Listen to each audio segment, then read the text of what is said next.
Yes po, mga kabarangay. Follow up po lamang at update na rin po ito.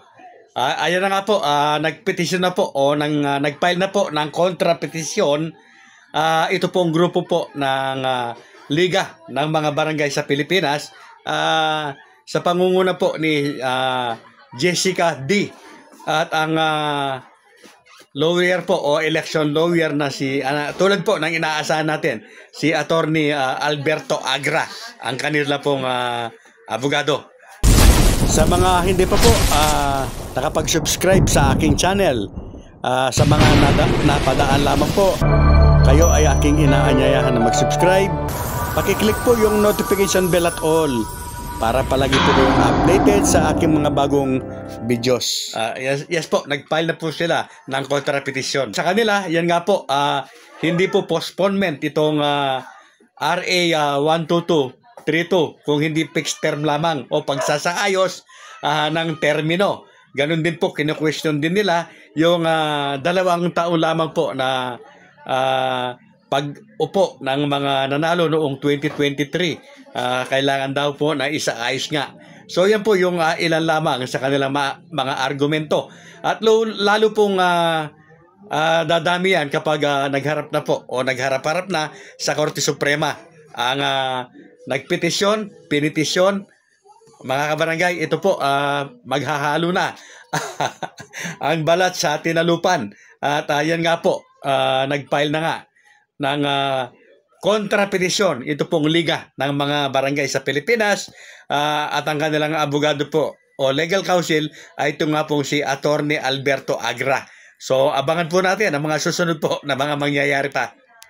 Siguro naman po mga kabarangay ay napanood na po ninyo ito pong si Attorney Alberto Agra.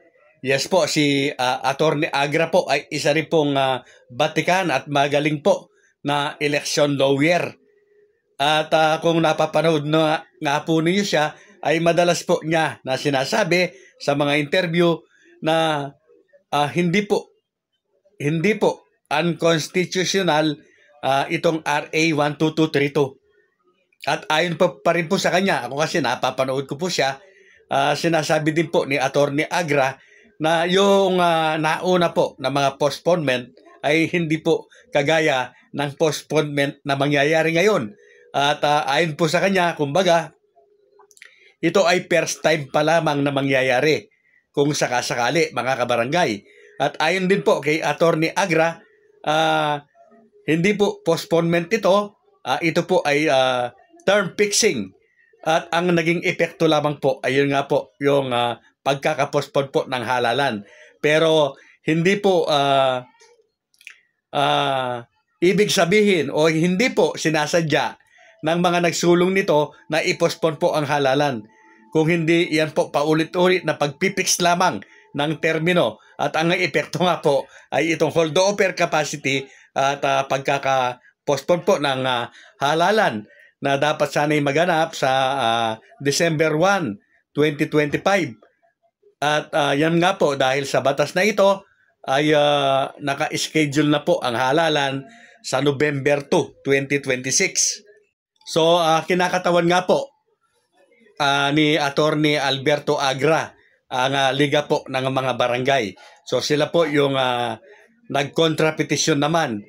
At sinasabi po sa kanilang petisyon nga na walang nilabag na batas ito pong RA 12232.